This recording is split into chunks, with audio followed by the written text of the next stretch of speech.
Mizmor leDavid, Adonai roi lo yachzor. Binos desha yar b'tzeini al mei menuchos yin aleini. Nafshi yishovev yancheni b'maglei tzedek leman shemo. Gam ki elech b'gei tzalmo, ves lo yirara ki ato imadi. Shivtecho mishantecho heimei nachamuni, tarach lefanai shulchan neged tzarai. Dishanto v'shemen roshi kosi revayach tov v'chesed, yirdefuni kol yimei chayai. V'shafti b'ves Adonai li'orech yomim. Song of David, the Lord is my shepherd, I shall not lack. God causes me to lie down in lush pastures, and God leads me beside tranquil waters. God restores my soul and guides me in the righteous paths of God's name's sake. Though I walk through the valley of the shadow of death, I will fear no evil, for you are with me. Your scepter and staff, they comfort me. You prepare a table before me in full view of my adversaries. You've anointed my head with the oil, and my cup overflows. May only goodness and kindness pursue me all the days of my life, and I shall dwell in the house of the Lord for the length of days. We're here this tragic morning to give Kavod Acharon final respect. Josef Ciss, Joseph Leib, Ben Nissan HaKohen, to give comfort for the family on a tragic death and loss on many levels, and to remember and highlight and accentuate the qualities and the essence of an individual.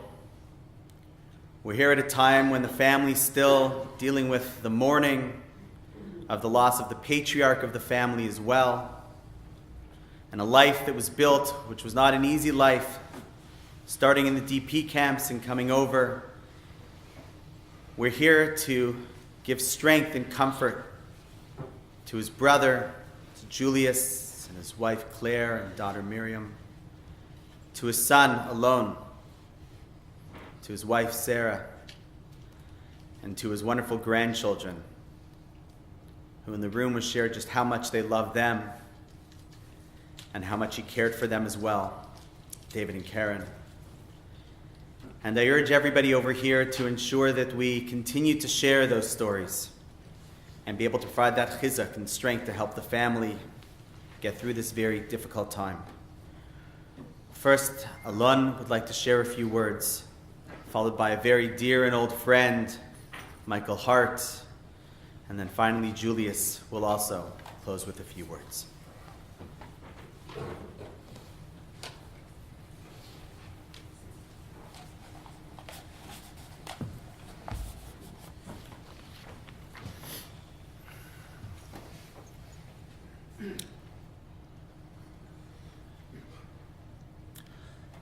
I didn't think I would be seeing some of you so soon under these same circumstances. I want to thank all of you for your warmth, love, and support. It's very appreciated by our whole family at this time. I'm sure that over the next few hours, days, and possibly months, you will hear many stories about my father volunteering to fight with Israel during the 6-Day War, and Michael Hart's got a really good joke about that one that I just love, so you could ask him later. His years of volunteering to a bereavement organization after the sudden passing of his younger brother Sheridan, the bodybuilding stories when he was the king of the South JCC in Spadina, or the cycling trips to Lake Simcoe and back. You will probably hear about what a handsome man he was. I will let my mother fill you in on those tales, and how smart he was. All I can tell you, if you didn't already know, he was one of the smartest people I have ever known. And he absolutely delighted in imparting his wisdom on any subject that interested his grandkids, David and Karen. There have been many occasions when our kids asked myself and Sarah stuff we just had no idea. So our standard response was call Grandpa. He was the go-to guy. But what few of you know is that he was also a very talented writer and poet. So I thought I would do something a little different today and let him speak directly to you with my voice being a vessel to share some of his words and thoughts. He had hundreds of poems, and I would someday like to publish, but I just want to share 3 of my favorites with you. The following is the first one he ever wrote. It was in 1966. He was 19 years old. He told me he wrote it because he was looking for answers to questions about the world that troubled him from an early childhood. It's called So Said. So said, all men are equal. So said God. But man doesn't listen. Isn't that odd? Why is this? I cannot see. How can a race, despite the plea of another's nationality? Is man so full of vengeance and distaste that he is compelled to advocate these people are different, so why must we hate? All men are equal, so said God, but man doesn't listen. Isn't that odd?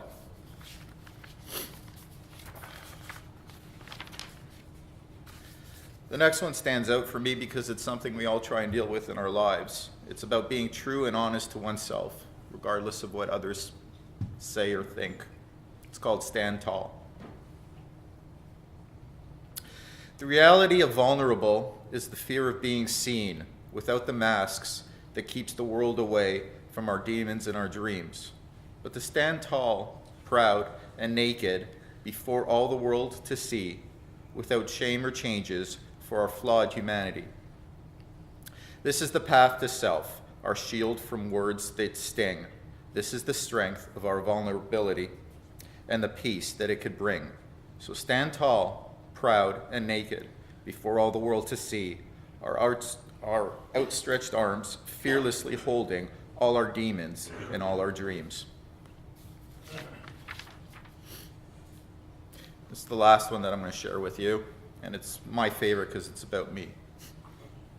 But more importantly, I think it beautifully captures the feeling of being a new young father. It's called a knowing. A knowing. I cannot sleep. I think of you so soundly in your crib. For all the years still owing you, a flawed father's tear is shed. A tear of knowing, a tear of joy, a tear of love, my son. For from this a single tear, a tear you will never see, a fine young man and a loving father you will surely become.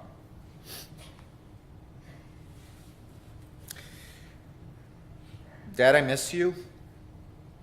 I wish that the circumstances were different and that we could have spent more time together without all the daily impediments that you had to live with. But I'm at least comforted that you are now finally in peace. And now it's my turn. Just like you said about me, I cannot sleep. I think of you so soundly in your casket. A flawed son's tears that won't stop flowing. Rest in peace.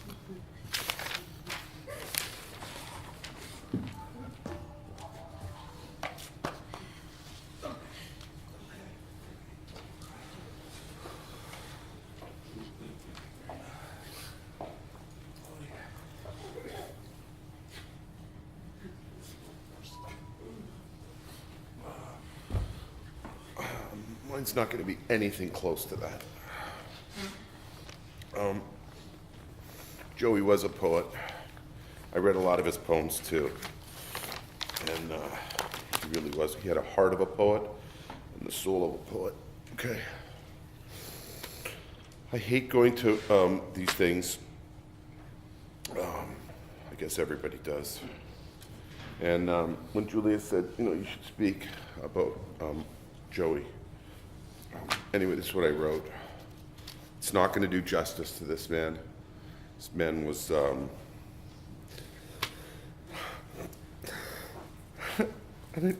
I don't want to cry through this whole thing, so,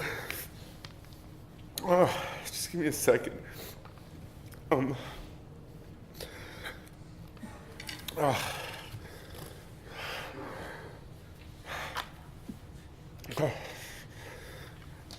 My name is Michael Hart, and I knew Joey my whole life. It delighted him that I still called him Joey. I tried Yossi, I tried Joe, I tried Joseph, but I always reverted to Joey. When I grew up, Joey was bigger than life. Joey was bigger than whatever your mind is conjuring. Allow me to start at the beginning, and I'll endeavor not to bore you. I'm speaking here today because of an act of chesed, an act of kindness that took place over 60 years ago. My Aunt Rose, God bless her, met Joey's parents, Helena of blessed memory and Nissen of blessed memory, a short time after they arrived from Europe. Helena and Nissen were so scarred from the horrors that they had gone through in the death camps. And my Aunt Rose schlepped them home to my Bubi and Zeta, where there was an instant connection that exists to this day. The Ciss family always called my Bubi and Zeta Ma and Pa, and I grew up thinking that we were related to the Ciss family. Growing up, it was always such a pleasure to be in the presence of Joey's mother, Helena. She was beautiful, she was kind, and she couldn't stand if you weren't eating. Joey's father, Nissen, was the strongest person I ever even heard of. Helena passed away in 2000, and Nissen passed away last year in 2017. I was honored to speak at the Shloshim of Nissen, Ciss, not very long ago. At that time, I tried to express that the war experiences that Nissen and Helena had to endure created an unimaginable amount of trauma. Literally and figuratively, out of the ashes came a son born in December of 1947 in a displaced persons camp in Munich, Germany. They named him Josef Leib after Nissen's father, who was murdered in the camps, along with Nissen's mother and 6 brothers. Joseph's birth must have been akin to winning the Powerball lottery for his parents. Soon after the Ciss family came to Canada, they were blessed with a second son, Julius, in 1951, and then a third son, Sheridan, in 1952. Joey, he had 2 younger brothers and basically was their protector and their oppressor. In other words, he took on and relished the role of older brother. I have said this many times, that the story of the Ciss family in the 20th century is the story of the Jewish people in the 20th century. Joey, I'm sorry. Joey Ciss went to war for Israel in 1967. I have related this many times to friends and family. It is one of my sharpest and clearest memories. When Joey returned, and there was a welcome home party for Joey and his stunning new bride, Devorah, in the house at 165 Keynes Avenue. Is that right? I remember Joey and my father competing against each other, doing pull-ups on the garden trellis. I also remember in one of the speeches, someone said that if it weren't for Joey, the 6-day war would have lasted 9 or 10 days. I never forgot that line, and I'm still amused by it. Joey and his beautiful bride, Devorah, had a magnificent son, Aloni. And even though the marriage didn't last very long, it is a testament to the greatness of Devorah that she remained a source of support for Joey until his dying breath. My father, he used to say that life was a series of moments, births, marriages, dancing, etc. I remember so vividly how enchanted the wedding of Alani and his beautiful bride Sarah was. It was the perfect night for me with my soulmate Mara and my mom Penina and her siblings. And I am quite certain it was a sort of reconciliation, a cosmic junction point for the Ciss family. It was a night that Joey announced that he also had a daughter, and she was present on that enrapturous evening. It was all pure magic. It was as life-affirming as it gets. And from this wonderful union of Aloni and Sarah came David and Karen. I spent quite a lot of time with your Zeta Joe, and this past summer, just as a thing, I tried to remind him. I think I had spoken to Sarah, and Sarah said, it's Karen's at camp, and she would love a letter. I think anyway. When I mentioned that to Joe, he was so elated to tell me that she was a poetess as well, and he'd already written to her, and he was so proud. He just lit up when he talked about his grandchildren. You have to remember that. There was a small overlap when Joey and myself attended the same Jewish singles dances at the Spadina Y. I can tell you that when Joey walked in, it was like out of a scene out of The Great Gatsby. Every girl wanted him, and every guy wanted to be him. Everyone was in awe of Joey. Sadly, he had a terrible accident and fell down some flights of stairs, and this was the onset of his declining health. He did have back surgeries, but tragically, up until his passing, he was in utter agony. Joey's daughter, April, as a tribute to Joey, named her two sons Cohen and Usher. I can tell you that he was pretty proud of April too, and her sons as well. Again, I want to emphasize the amount of trauma that some survivors imbue into the lives of their children. Maybe not on purpose. It's just the way it is. Joey worked in the service of people that struggled with depression, and he had a collection of thank you letters from people that he had helped over the years. Joey was a highly intelligent and evolved neshama. He would call himself an orthodox atheist, probably to get under Julius's skin. But apparently that's really from Rabbi Meir Kahana. He said anybody that doesn't live in Israel is really an atheist, and I didn't know that until 5 minutes ago. Joey also liked to, I'm missing a sheet here. Hold on. I didn't print the last sheet? I did. Okay. Joey liked to refer to himself as a typing monkey, which alluded to, he's a mathematician, I can't remember his name now. Emile Borel's, his metaphor about a monkey hitting a typewriter, hitting random keys on a typewriter for an infinite amount of time, which would presumably produce Shakespeare's plays. He was very well read, and he could hold his own when discussing philosophy, religion, economics, history, probability, and I'm certain a whole other host of fields. John Donne, in his poem Devotions, says, "No man is an island entire of itself. Every man is a piece of the continent, a part of the main." It means that human beings necessarily depend on one another. You cannot manage this by yourself, no matter how strong you are. John Donne continues, "Any man's death diminishes me because I am involved with mankind, and therefore never send to know for whom the bell tolls, it tolls for thee."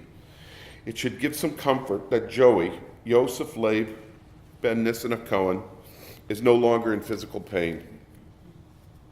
We can take comfort that Joey is reunited with his brother Sherry, his mother Helena, his father Nissen, in the world of truth. From my vantage point, Joey was a soul that was in pain, a tortured neshama. Joey was a complicated man. He never quite got over things. Even though you thought he might, he just never was able to get over certain traumas. This isn't a blame thing, it's just my observation. Not long ago, 5 of us met to discuss what we could do to help Joey. Julius, Dvorah, Alani, Sarah, and myself. We definitely tried. We just ran out of time. God bless you, Joey. It's beautiful.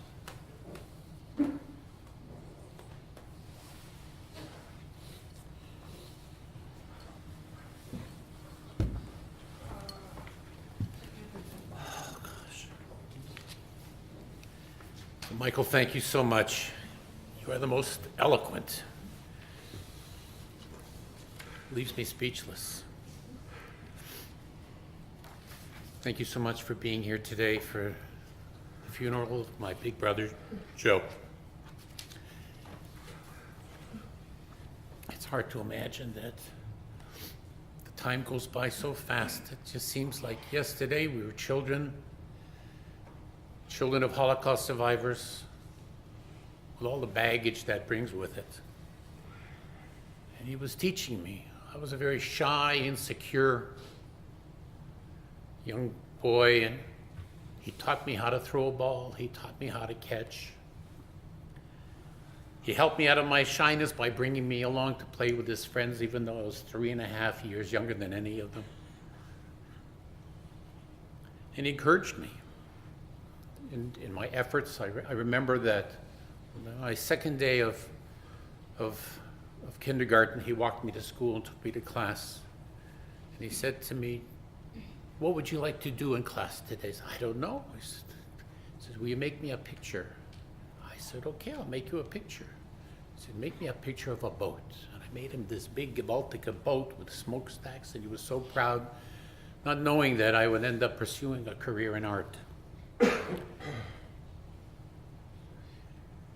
Sadly, I was very shy, very weak, picked on a lot as a kid by bullies. I'll never forget being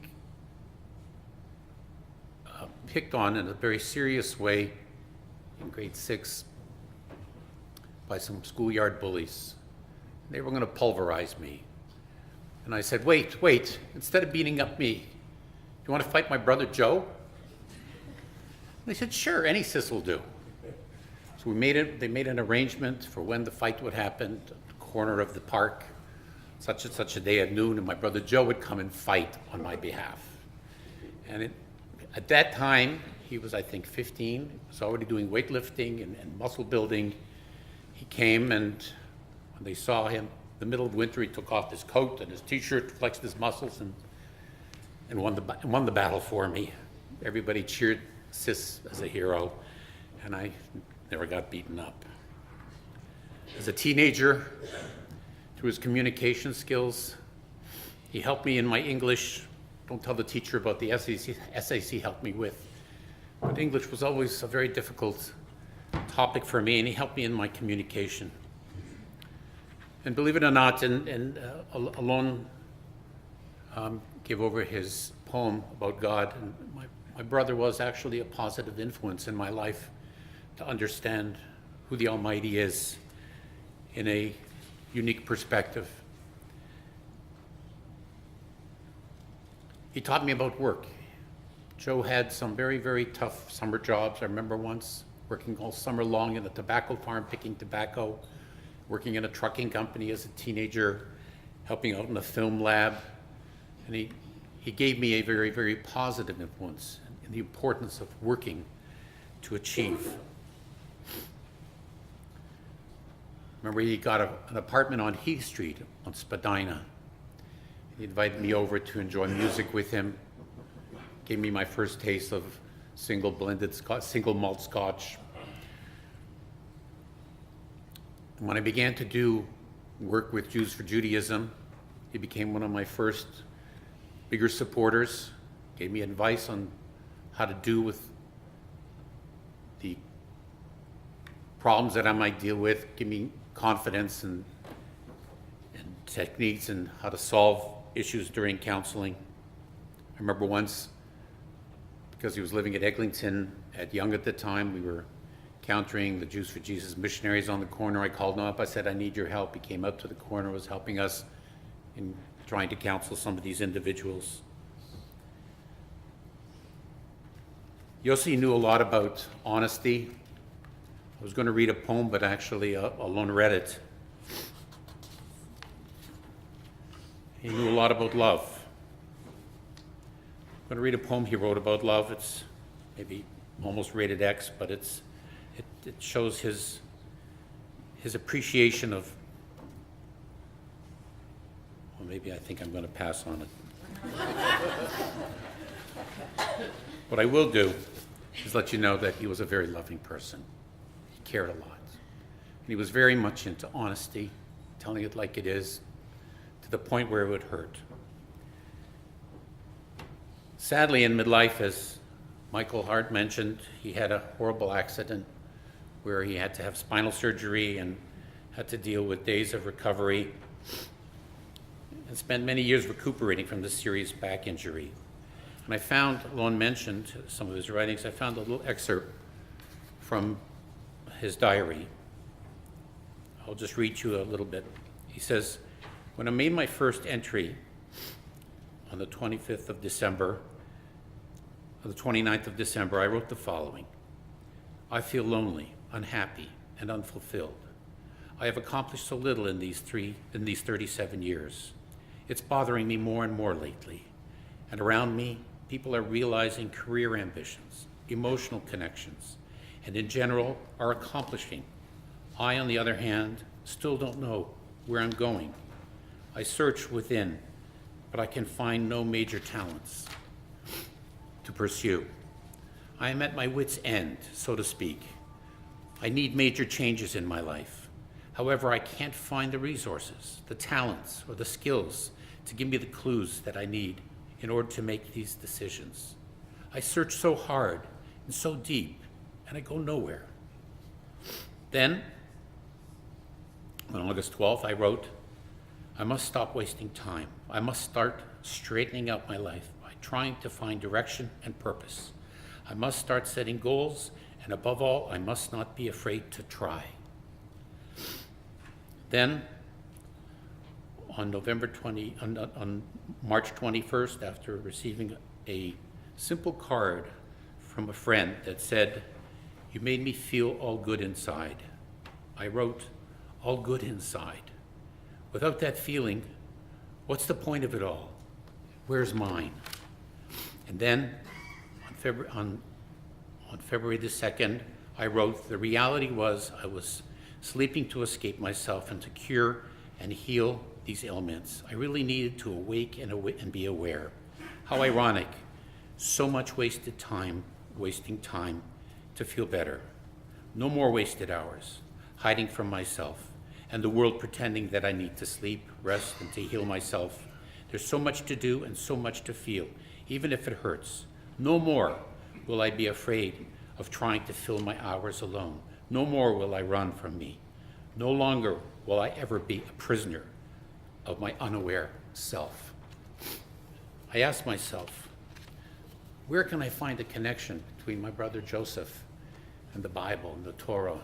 And these last words of his selection in the diary where he says, "No longer will I be a prisoner of my unaware self," I make the connection with the Joseph of the Bible, where my brother was able to find a way to become redeemed from his prison, and become a viceroy in helping others.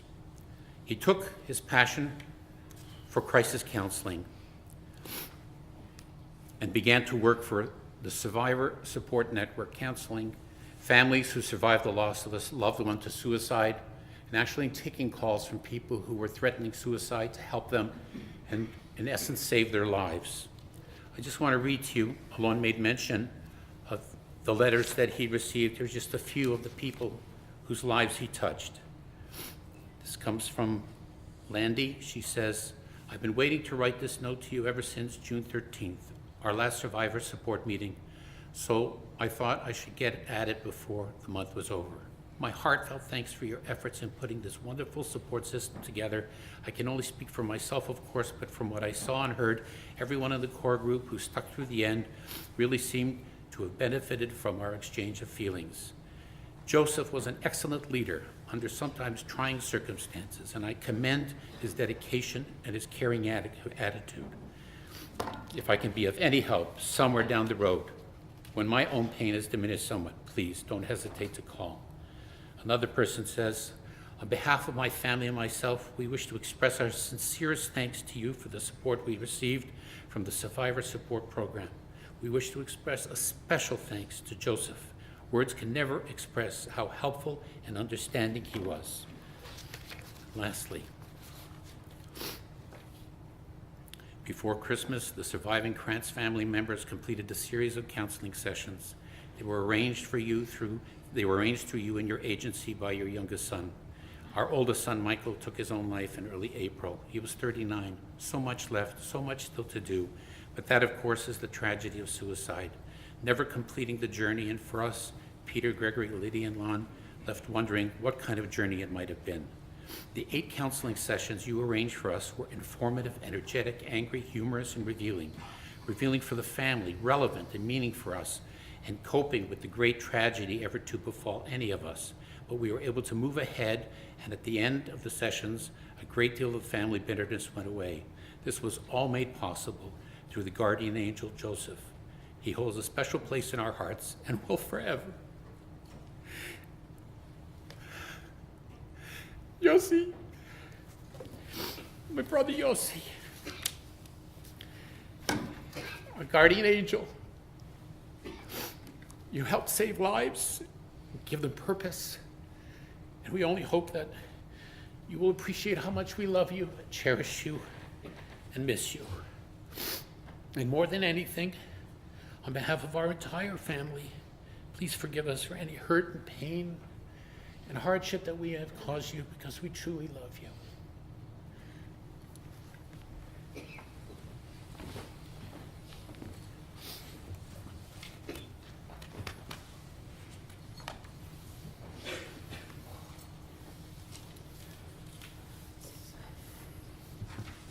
Address these words really to the front row.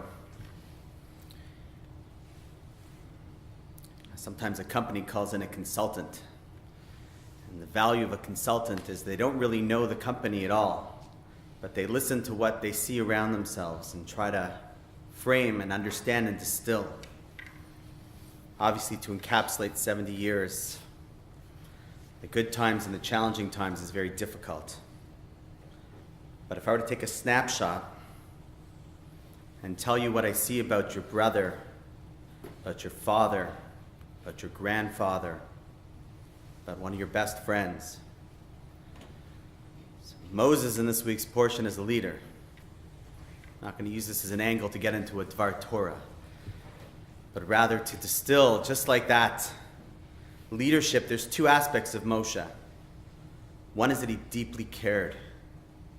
His first action of stepping up into that role as he sees an injustice, and even though it knows it's not going to be easy for him, he decides to take action. From the story of responding, the 6-day war, picking oneself up and saying that I've got to go on the front lines and protect my people, after having every excuse saying we've been through enough, got to stay home. We can't take that as just, oh yeah, of course people did that. It came from a place of deep care. Julius, I can only imagine if there were people who could beat a guy like you up that you were scared about. These weren't easy offenders. But to stand up for his little brother, because he realizes that's what has to get done, it's because it was a man who deeply cared. For the stories that were shared, his involvement with other individuals suffering from challenges when he himself had challenges to overcome. It's only because a person, ironically, who seems like they might be a little bit focused on their own challenges are not at all. But they realize that they care deeply about other people and want to help them through that. And alone, Moses' response to God is misam peh, or God's response rather than Moses. When Moses says, I can't lead, I'm not fit, I'm flawed. God says, hey, I'm the one who makes people. Sometimes people can't speak the way that you might think that that's what's required. The circumstances aren't what really were imagined would be the way that we would envision a leader being. He says, don't worry. Our job is to see beneath that and to trust that it'll come out in different ways and to see it in those different ways. Those tears that were shed at your crib did turn you into the flawed father that you are now as well. And those tears and that expression clearly is transferred with your daughter and your son, carrying on that love of poetry and figuring out things in math. Sometimes we don't communicate because we're great orators. We're not public figures in that way. And sometimes it's challenging for people to get across their essence. And it's upon us to really dig and see those messages and hold on to those because they're deep down. And in many ways, I think there's a gift that the family has. And going through, I'm sure, his apartment and finding all the tabs and the different books that he's read and things that were interesting to him, and the poems that you read and the ones you have yet to read, I'm certain that your father, your brother, your grandfather will continue to communicate those. I'm sure those three were impactful because they were so raw and real, and you felt that they were true communications. So God might say, Mi sampeh, who gives a mouth? It might not be because you're a great speaker and communicator at every juncture that we would expect. But it sounds like he was a man of tremendous depth, wisdom, compassion, care, and concern. Like Michael said, God gives us our plate. We don't choose the challenges that we have and can never understand how people overcome things that are probably larger than we can even appreciate. But the essence of an individual who cares will continue to care deeply about his family, who continues to appreciate and value goodness and wisdom and wants to impart that and hopes that they continue to. May he continue to look down upon the family, find ways to continue to communicate those values. Shep Nachas, as I'm sure and I know the family's spoken about, and the grandchildren always have to remember this, how much he had that and will continue to have that above as he continues to see you take those qualities forward as well. And if there's one thing collectively that we all learn, is really the importance of being able to see the value and the depth of an individual and realize that sometimes those small words and small letters, small notes, our interactions have profound impact. And those words that he shared, those expressions that he did, as an outsider will inspire me just to be being able to hear them as a family continues to share those stories and read those messages should strengthen, inspire, and comfort the family moving forward. May you all know of only simchas, of times to celebrate the memories and find strength to go through this and come out even stronger as he was a strong man himself. Please rise for the Kalmalim.